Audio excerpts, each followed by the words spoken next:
For decades, the American homeowner has lived with a specific, comforting illusion. It's the idea that your home is your castle, not just a place to sleep, but a private fortress of financial independence. We were taught that even if the world went to hell, even if our wages stagnated and the cost of living soared, the equity built inside our walls was untouchable. It was the forced savings account that would eventually fund our retirement or provide a life-changing inheritance for our children. But as we sit here in February 2026, that fortress is under a sophisticated, high-tech siege. A new strategy is emerging from the glass towers of Manhattan, and it is designed to do something far more subtle and more dangerous than a foreclosure. Wall Street has realized that they don't need to kick you out of your house to profit from it. They don't need to wait for you to default on a loan. Instead, they have found a way to move into your living room as a silent partner. They have turned their sights on the last remaining bastion of middle-class wealth, your home equity. They call it financial flexibility, but the brutal truth is that this is the beginning of the equity harvest. You've probably heard the term house rich but cash poor. In the economic landscape of 2026, it has become a pervasive reality for millions. With inflation lingering and the cost of everything from groceries to insurance eating away at disposable income, families are sitting on hundreds of thousands of dollars in paper wealth while struggling to pay their monthly bills.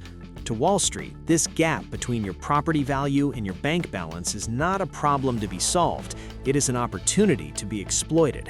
They have created a financial instrument that sounds like a miracle on paper, but in our analysis, it represents a terminal shift in the meaning of property ownership. This is the era of the Home Equity Agreement, or HEA. And if you think this is just another type of mortgage, you are exactly the kind of target they are looking for. Let's look at the first sign of this structural transformation, the fundamental move from lending to co-ownership. According to deep dive investigations by Bloomberg and the Wall Street Journal, HEAs, also known as home equity investments, are not loans in the legal or traditional sense. When you take out a mortgage or a HELOC, the relationship is clear. The bank lends you money and you pay it back with interest. You remain the sole owner of the property's future value. But an HEA flips the script. In an HEA, you aren't borrowing money. You are selling a piece of your home's future. You are effectively inviting a private equity fund to become a shareholder in your primary residence. This is a fundamental departure from the American real estate model we've known for a century. It is the transition of your home into a private shelter, into a corporatized, securitized asset. You are no longer the king of the castle. You are the majority shareholder in a property that is now partially owned by an anonymous entity in a distant office building. The second sign is the psychological warfare used to market these products. Companies like Point, Unison, and Hometap, backed by billions from institutional giants and private equity firms, have mastered the art of the painless pitch.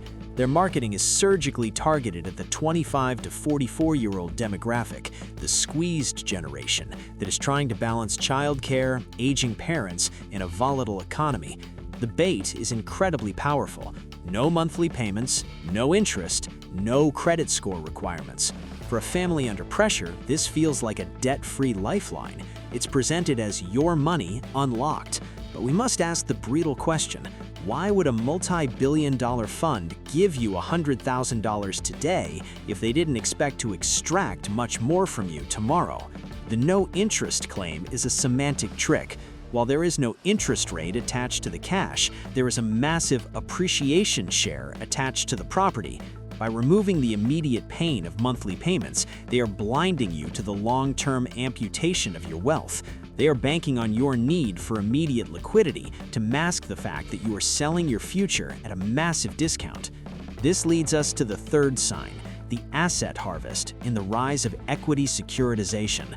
What is being marketed as a rescue for the cash-poor homeowner is in reality a sophisticated harvesting operation. Wall Street has run out of new houses to buy and new neighborhoods to build, so now they are mining the equity inside existing homes. But they aren't just holding these agreements on their books. Just as subprime mortgages were bundled into complex bonds leading up to the 2008 crash, these home equity agreements are now being securitized. They are being sliced, diced, and packaged into tradable securities that are sold to global investors. This means the equity in your kitchen, the value in your master bedroom, and the appreciation of your backyard are now being traded as tranches on a digital exchange. The wealth you thought was a private family reserve has been turned into a speculative instrument for the global elite. They have successfully commodified the very concept of a home. The discovery, the brutal truth that banks, builders, and now private equity funds don't want you to realize is that the house-rich, cash-poor narrative is a manufactured crisis designed to make you complicit in your own financial erosion. They have successfully rebranded your equity from a forced savings account into an extractable asset. They are betting on the persistent inflation of 2026 to keep you desperate enough to sign away the future of your property for a temporary fix today. When you accept an HEA, you are giving away the one thing that makes real estate the greatest wealth builder in history, the power of appreciation. You are handing over a percentage of every dollar your home gains in value to a partner who takes none of the risk of homeownership. They don't pay for the new roof, they don't pay the rising property taxes, they don't help you when the water heater bursts. They simply sit back and wait for you to sell or for the contract to end so they can collect their harvest. This is how the dream of homeownership is being subverted in the late 2020s. You get to keep the house for now, but the potential wealth that house was supposed to generate for your retirement or your children's education already belongs to Wall Street. You have become a manager of an asset that someone else partially owns. The long-term consequence is a massive, silent transfer of wealth from the American middle class to the institutional 1%. It is the final stage of the financialization of everything. First, they controlled your rent with algorithms. Then they surveilled your property with drones.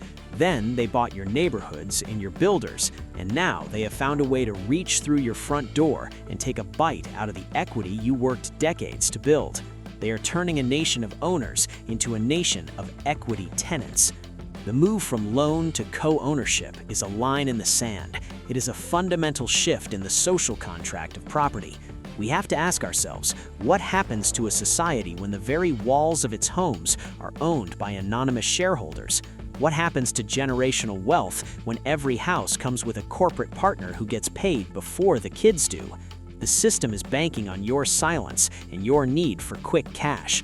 They want you to believe that your equity is just dead money that needs to be unlocked. But that money isn't dead, it's the seed of your future independence. Once you unlock it for them, you can never get it back. As we deconstruct this new market, the revelation is clear. Wall Street doesn't want to own your house. They want to own your profit. They want the upside without the headache. They are gambling with your home, and they've rigged the table so that the house always wins. Are you prepared to let a hedge fund sit at your kitchen table? Are you ready to see your family's legacy turned into a securitized bond? The strategy of 2026 is clear. Harvest the equity, consolidate the wealth, and leave the homeowner with the bill. How do you evaluate this new frontier of real estate? Is this a legitimate tool for a new economy, or is this the ultimate trap for a generation that has already been squeezed to the brink? The date is there, the contracts are being signed, and the harvest has begun. The only question left is whether you will be the one who owns your future, or if you've already sold it to the highest bidder without even realizing it. Leave your thoughts in the comments. We are watching the map of ownership being redrawn in real time. Stay analytical, stay skeptical, and never stop questioning the help that Wall Street offers you.